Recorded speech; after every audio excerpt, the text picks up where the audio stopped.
Comment penser comme un riche? Bonjour, je suis Roger Lannoy, je suis coach expert international dans le changement immédiat et durable.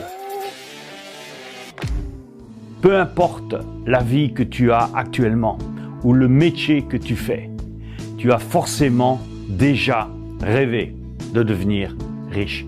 Je pense que 99% des gens ont déjà fait ce rêve. Pourtant, les statistiques montrent que 80% de la population française gagne moins de 3 000 € par mois. Est-ce qu'on peut alors considérer que les 20% au-delà sont riches? Autre question, et se considèrent-ils eux-mêmes comme étant riches? J'ai rencontré beaucoup de personnes qui m'ont dit vouloir devenir riches. Le challenge, le problème, comme disent certains, est que le mot riche n'est pas un métier. Ce n'est ni non plus un objectif concret et précis. Et si tu ne sais pas où tu veux aller précisément, comment est-ce que tu veux y arriver? Selon moi, être riche, c'est d'abord un état d'esprit. C'est une philosophie de vie. Pour être riche, il faut penser comme un riche. Tu dois d'abord réussir à définir ce qu'est pour toi le terme être riche. Si tu prends ta vie rêvée, à combien s'élèvent tes revenus annuels pour la vivre?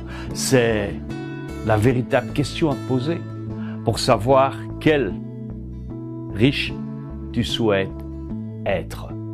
La première étape pour toi à franchir, eh bien, c'est d'adopter les bonnes attitudes et les bons schémas de pensée, surtout en ce qui concerne le travail et la vie. Pour ton travail, surtout si tu es entrepreneur, sois assidu, patient et déterminé.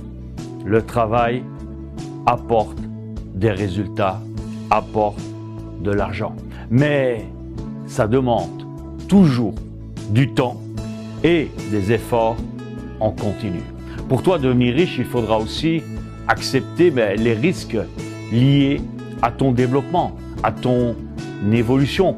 On s'y attend rarement, mais j'ai souvent remarqué qu'il s'agissait la plupart du temps de changer d'activité, d'une perte de soutien de la part de tes proches ou encore d'une perte d'argent que tu aurais mal investi.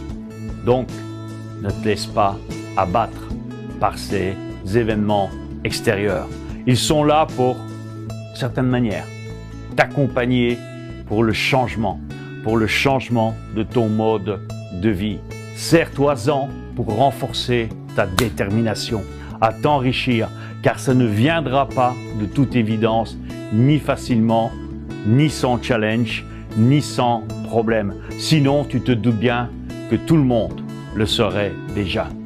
Même si les influences négatives sont difficiles à encaisser, surtout quand tu démarres au début, elles représentent un vrai critère que tu es sur le bon chemin pour sortir de ta zone de confort, qui est assez commune à la grande majorité des gens. Le fameux métro, boulot, dodo, qui équivaut à une forme de sécurité.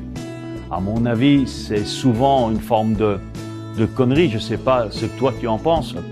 De nombreuses personnes désapprouvent tes changements, notamment si tu décides d'investir sur toi-même plutôt que de mettre ton argent, comme beaucoup de gens, sur un fameux livret A qui ne couvre même pas le taux d'inflation.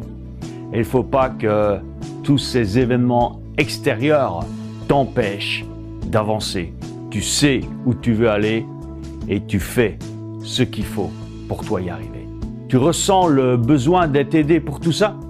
D'être coaché? Eh bien, clique sur le premier lien dans le descriptif de cette vidéo pour avoir accès à mon programme Les Clés de l'Abondance et tu auras franchi ta première étape vers ton indépendance financière.